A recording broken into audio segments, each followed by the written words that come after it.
for you? Well, I think first of all, they're sort of primordial, you know. I think in terms of culture and our roots and where we come from, you know, even in a more expansive sense, stories are handed down to us in different ways. I think as children, stories are very important, you know, and they bring ideas to life. I think they animate ideas. Also, there is something quite interesting, I think, about stories, is that I think in some ways we sort of lack intuitive belief often in our own potential, and I think that we look for stories to, in a sense, to sort of reinforce things that we already know.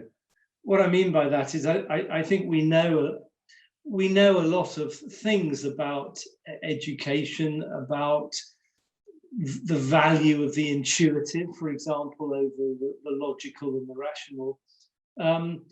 And it seems to me, in my experience, when we use stories, people are more prone to believe in different aspects of human potential. But I say that because I think that I'll use the word we, is I think that we lack intuitive belief often in things that deep down we already know. But they often need to be sort of brought to the surface or reinforced in different ways. And stories serve to do that, I think. I think there are numerous things that you've touched on there. And one is the fact that stories, they are intuitive. Stories are usually metaphors of something. And so we can, through the analogies that we can see ourselves reflected in the analogies, in the metaphors. That's right. And that's right. Do you think, like, during the Enlightenment period, do you think like there was more of perhaps more of an emphasis on facts versus the, because there was this kind of rejection of things which couldn't be proven, rejection of story can't be proven because it's a story. Right. But I think the thing is, a lot of in a way throughout history, I think that stories provide something that we can latch onto, and as I said, it comes back to this sort of this thing of often a lack of enough intuitive ability to really commit ourselves, or to, if you like, turn our potential into something greater. And I think often we look to stories, and we have done throughout the ages, as points of belief, or as you say, points of self-reflection. We use them to hand down to our children. We use them as a kind of, if you like, a thread of knowledge or awareness. But the thing that interests me most, in a way, is that we often use them to support maybe disbelief in aspects of ourselves. What I mean by that is, you can take quotes. You know how often people, because quotes are stories as well, they express a lot of ideas as they're kind of stories. And a classic one would be, Albert Einstein's imagination is more important than knowledge. And one of the things I find interesting is that we use quotes all the time, but we very rarely act on them. You can say, what did he mean by imagination is more important than knowledge? Well, I don't think he literally meant imagination is more important than knowledge. I think, for me, it's only my own thoughts. I think I feel he meant that imagination is the tool by which we can reframe knowledge. And I think stories are like that, because we can reinterpret stories. Stories are reinterpreted. As we go through history, people's lives, biographies are reinterpreted. I read this morning that, is it time to reassess who Churchill was? Things like that. So we're constantly sort of reassessing things, and often we do that through stories, and by telling stories, and by reinterpreting them.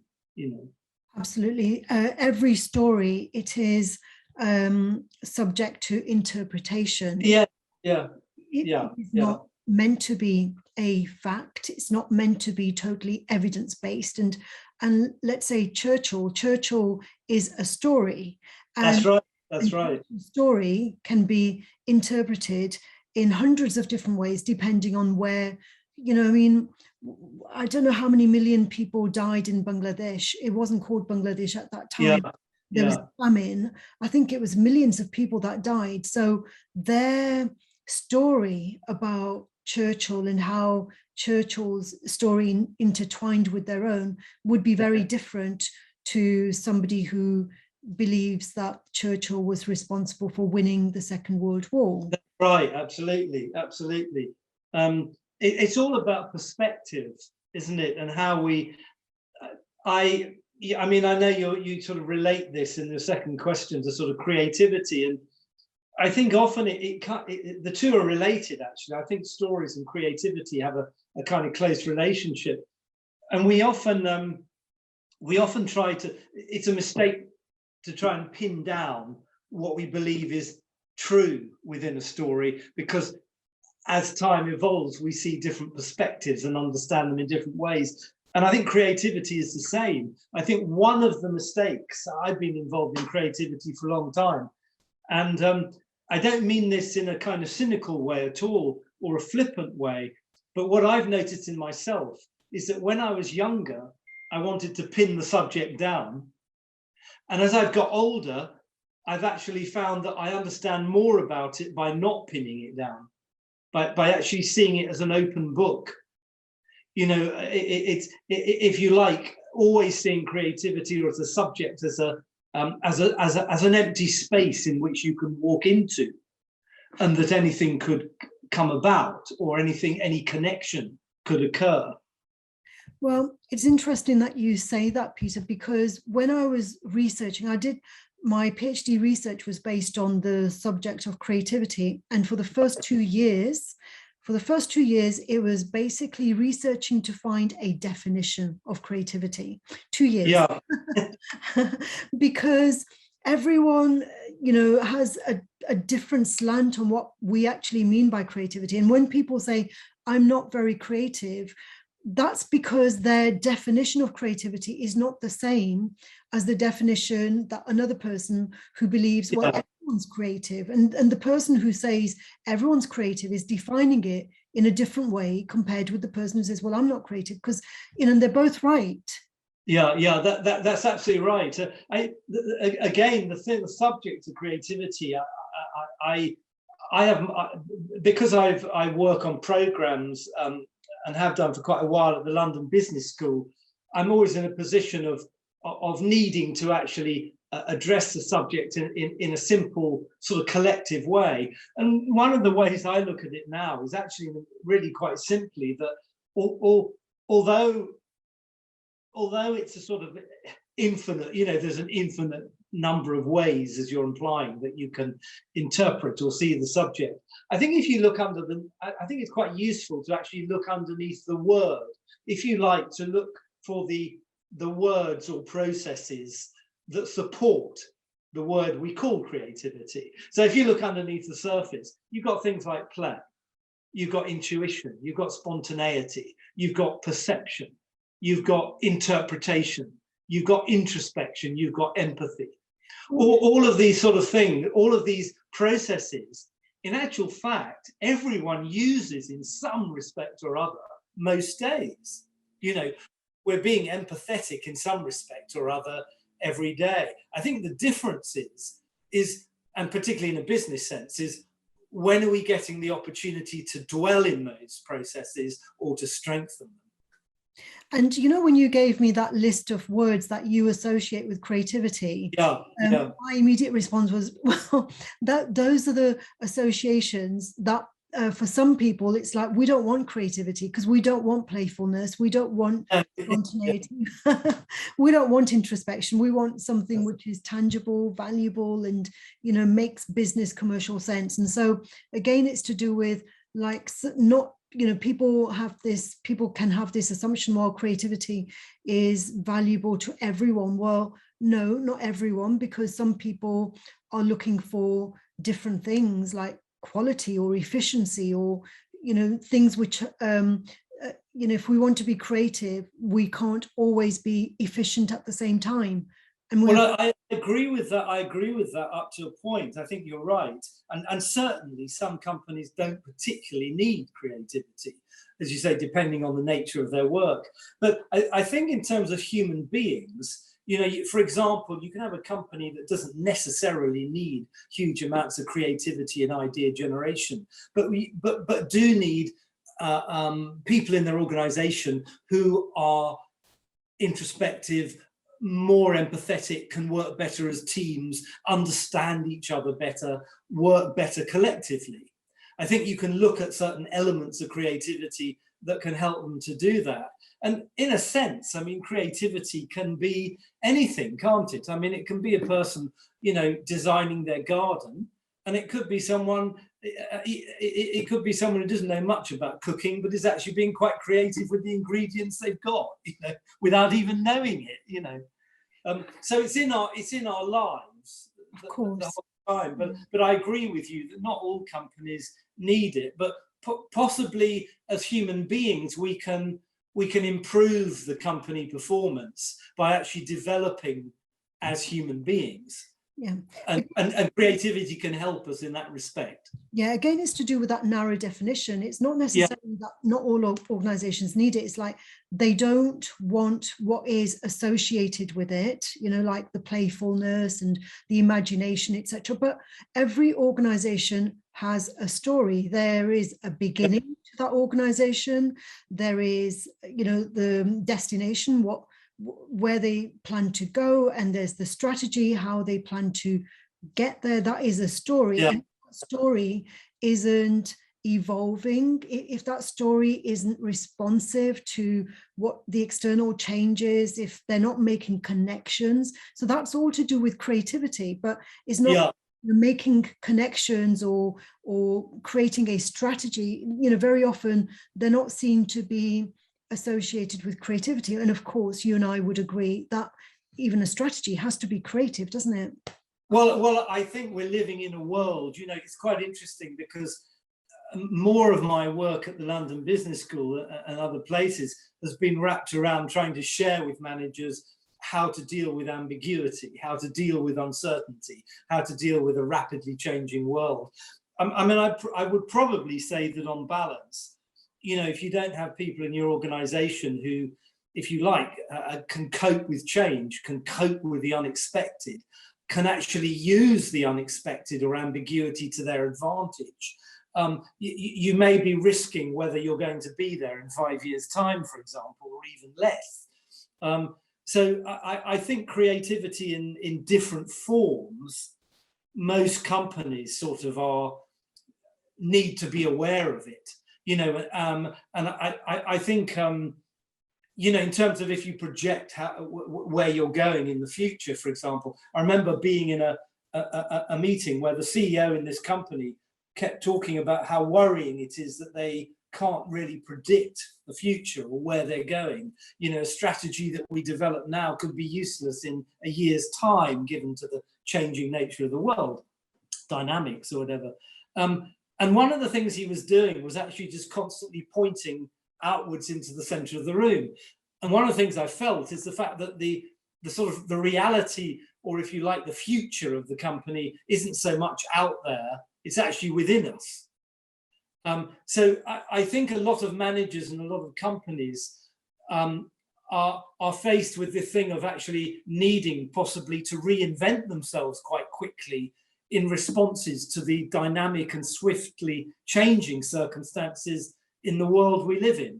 And that's a massive change for some companies. I would say particularly for the companies who in the past haven't necessarily needed, that much creativity to develop, And I suppose, like when you're working with these organizations, especially when we're working freelance, we are story in ourselves, and Yeah. we sell ourselves based on like whether the story that we've created, in other words, our brand, our reputation, that story, how does it fit in with the story of the organization, and how will your story make an impact on changing their story? Because if we make no impact on the organization, why would they pay us for not having any influence or any impact? So stories recreate other stories, remold other stories as well. Yes,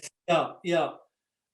I think business, it's certainly in the past, my experience is that you wouldn't necessarily associate philosophy or a more philosophical attitude, to business. But certainly now what I find is that managers are having to be much more expansive in their thinking, and the way in which they respond to the changes around them in the business environment. And I've certainly noticed in conversations with managers that they're looking for experiences that, if you like, broaden the mind, be able to, if you like, to sort of push away the boundaries, if you like, that they're used to. And I think one very important thing is that when I started teaching about creativity about, 25 years ago or more, managers were reluctant to realize that you can learn things about your subject or your focus that's really important outside your own business context. For example, you can find elements of a solution to a problem in another subject. That idea of sort of cross-fertilization and having, if you like, a more synthetic attitude or mind in relationship, being able to bring together ideas from different sources. I've noticed that managers are much more receptive to that way of thinking, which is essentially what artists tend to do naturally, because it's what they're interested in doing. So I've found that a lot of the, for example, I tell quite a lot of stories about artists. There's a wonderful story about two composers, Berlioz and Saint-Saëns, French composers, and Berlioz was a more humble character. Saint-Saëns enjoyed sort of holding forth and impressing all his friends about his musical knowledge. And one evening they were both at a dinner party, and Saint-Saëns was holding forth about all his musical knowledge, experience, impressing his friends. And Berlioz leaned over to a friend and whispered at the other end of the table, Saint-Saëns now has everything except inexperience. And what I found is that stories like that, which underline the nature or the importance of the relationship between expertise and inexperience, being able to place ourselves in positions of inexperience to learn something new about ourselves, that managers are a lot more receptive to those kind of stories. Well, that's because the nature of work has changed, because when we think about Taylorism and efficiencies, like you go into a car manufacturing plant and the kind of management that is required when we are, the main focus is getting the most out of our workers and out of our resources for getting best value out of it. And that's done through efficiencies, through the Taylorism kind of model based on behaviorism. So you reward the workers when they're working really fast, and you punish them through docking their salaries or whatever. So that reward punishment model of management has persisted, but it's only valuable for if you're working in McDonald's and you're getting paid like for the number of hamburgers that you sell per minute. It works in an environment like that where you don't really have to do very much thinking. It's That's right. Yeah. Action, stimulus, action, response, and whatever, without any kind of cognitive, even the hello, how can I help you? Even those, you don't have to do very much thinking, because those are those statements are predetermined. You can't away from them. But the kind of work that we're doing now, which is more based on our cognitive ability to think, to changing, like the VUCA model that you're talking about. Yes, yeah. The ambiguous, the uncertain, whatever. So that's not what was happening in the Taylor, in the Ford factories. That's right. That's right. Yeah. Although in actual fact there are probably there's still a lot of those kind of hierarchical sort of influences in a lot of businesses, and I think I was talking to a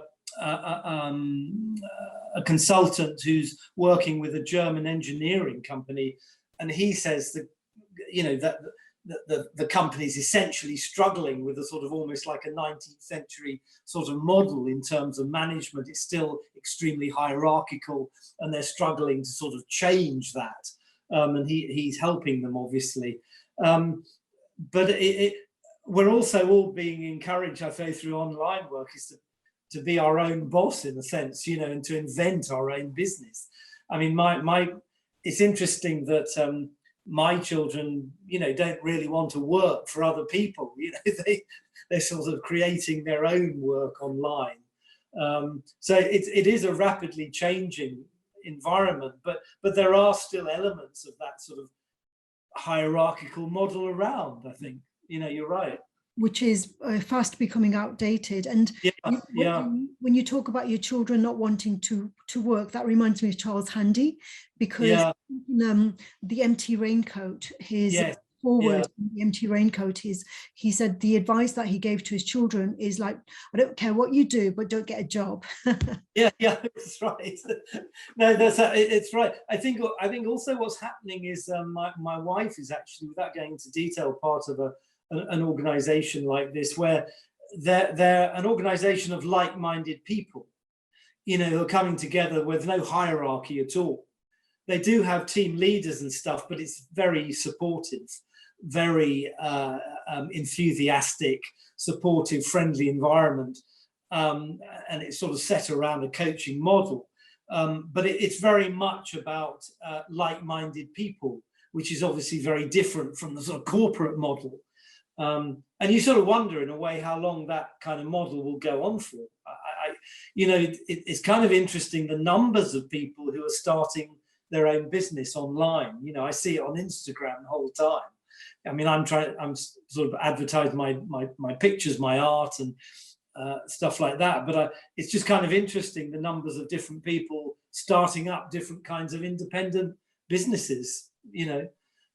Yes, because the new generation, especially, their values are very different. They call them the Generation Z, don't they? Generation Z are very different to, those of us who are, from previous generations, and they value, for them, it's about values, the values of a company. That's right. Punishments, isn't it? Yeah, absolutely.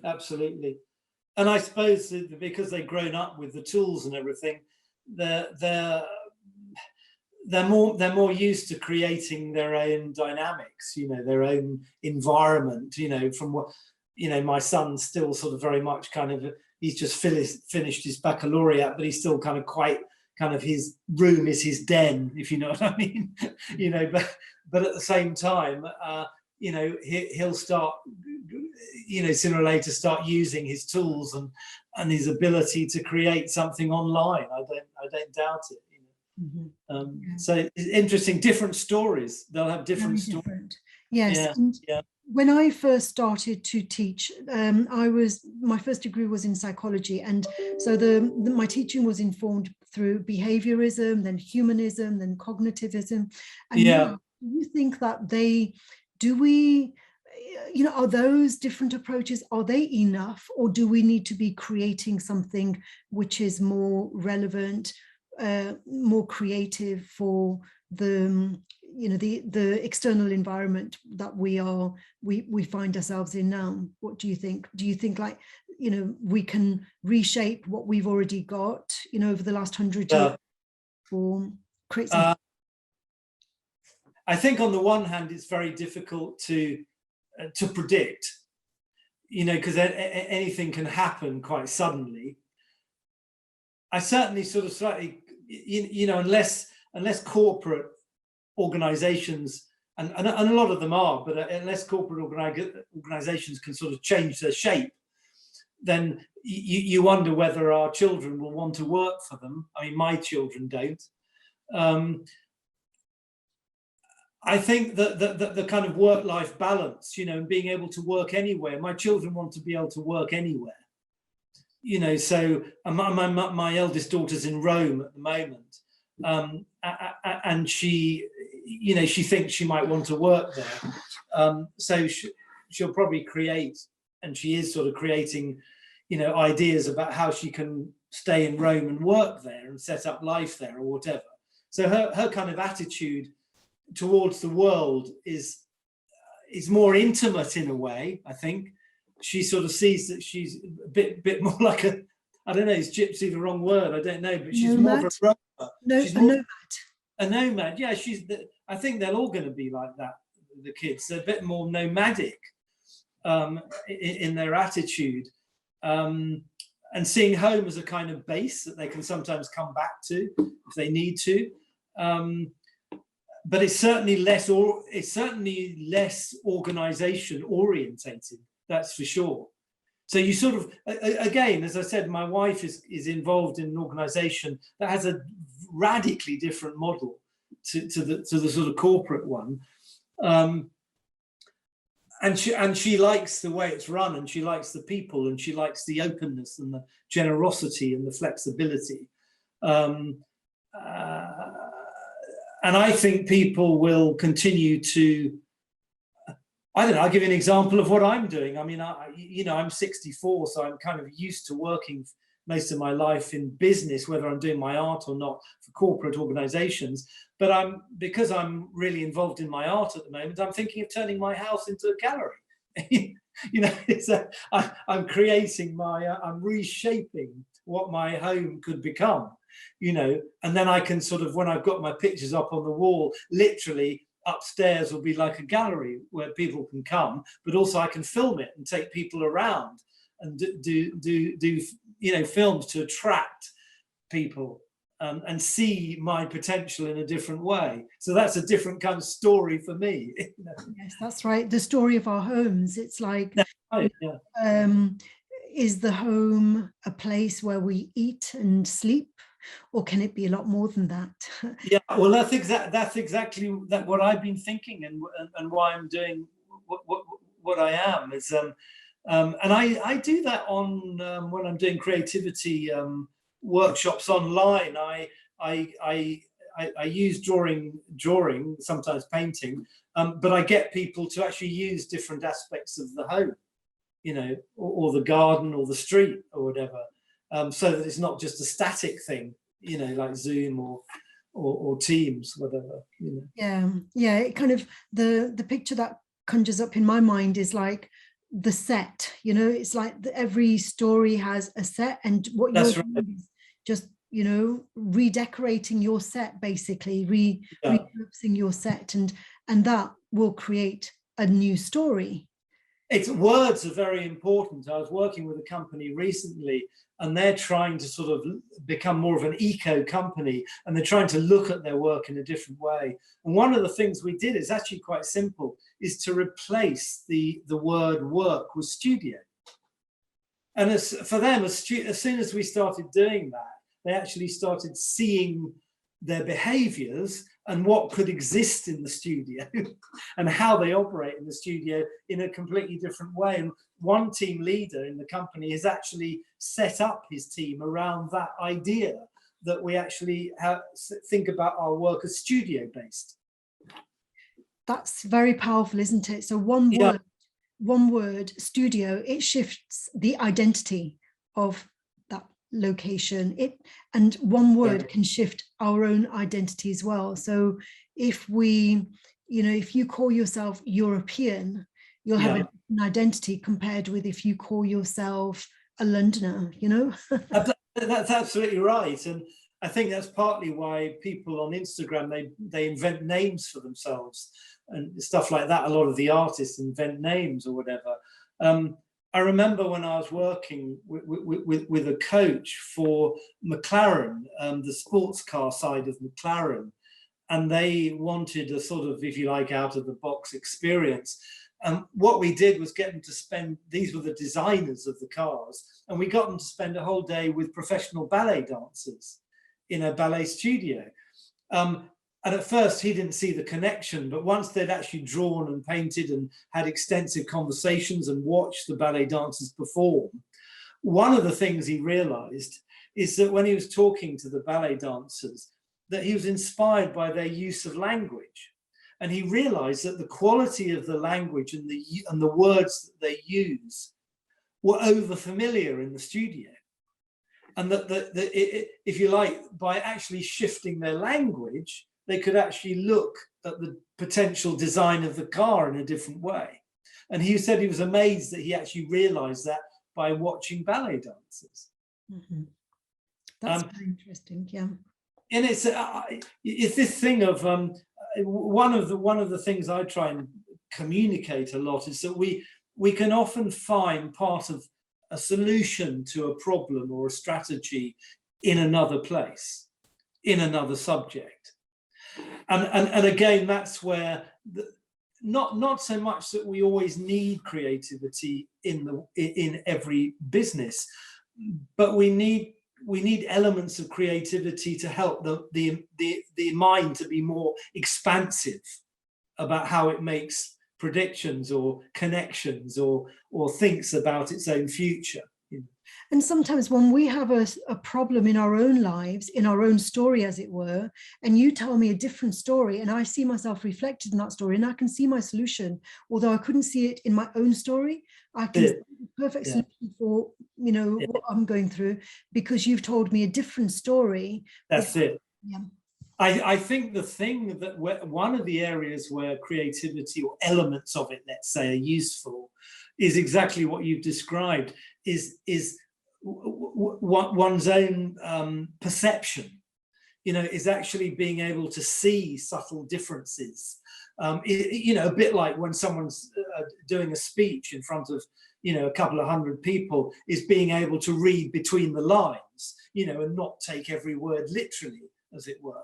It's why when, as I said, Einstein, quotes kind of fascinate me because we use them all the time and never act on them.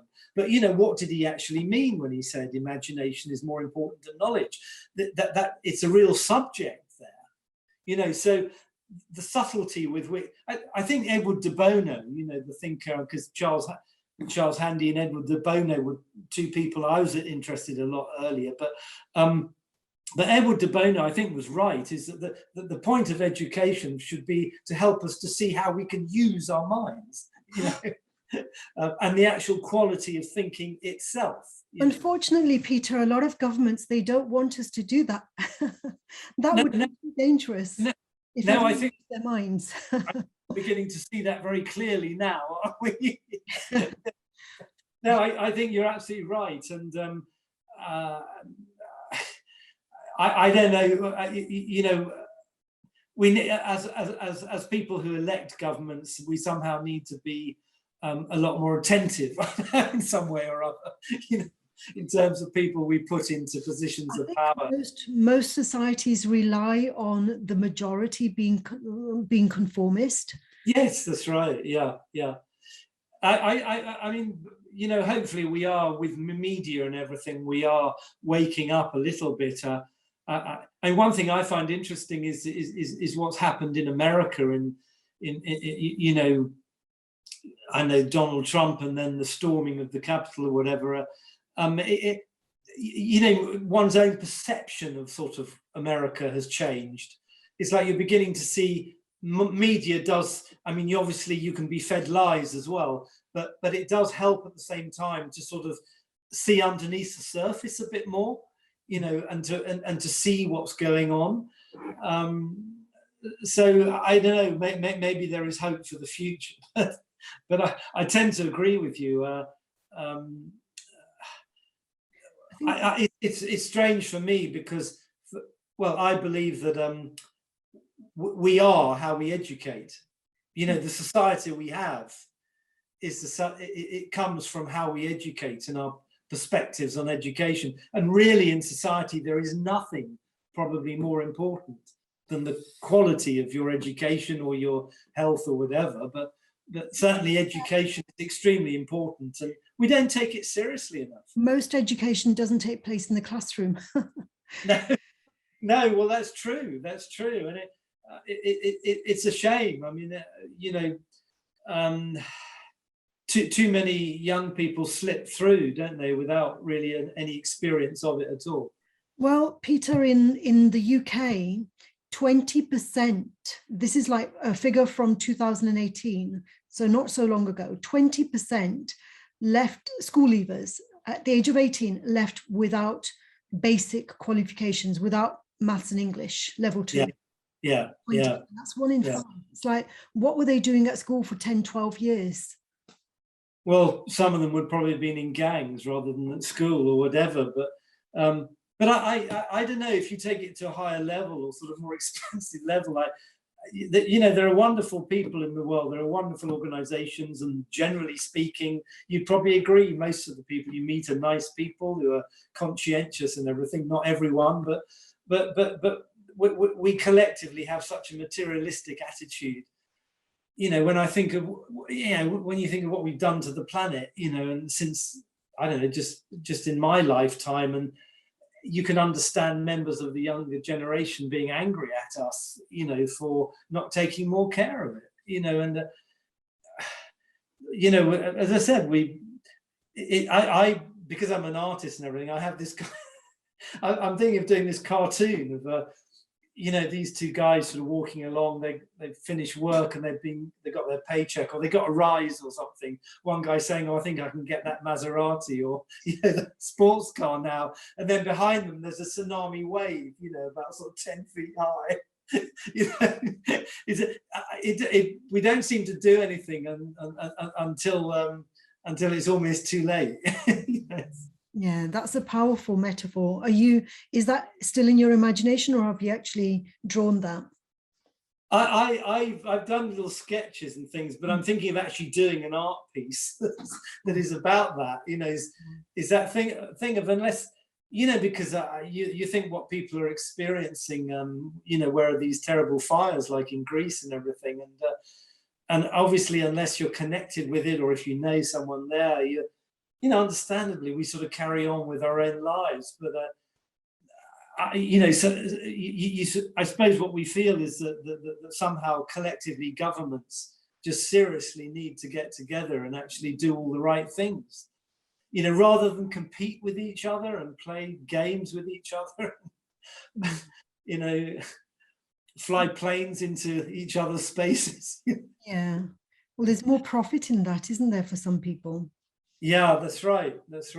So that's yeah. No. Yeah. Okay, well, Peter, it's been wonderful speaking with you, and I've really enjoyed my conversation. Yeah, no, it's good. I look forward to seeing more of your work, Peter. I'll speak with you. Great. Okay, nice to talk to you. Okay. Thank you very much, Peter. Thanks. Bye. Bye. Bye.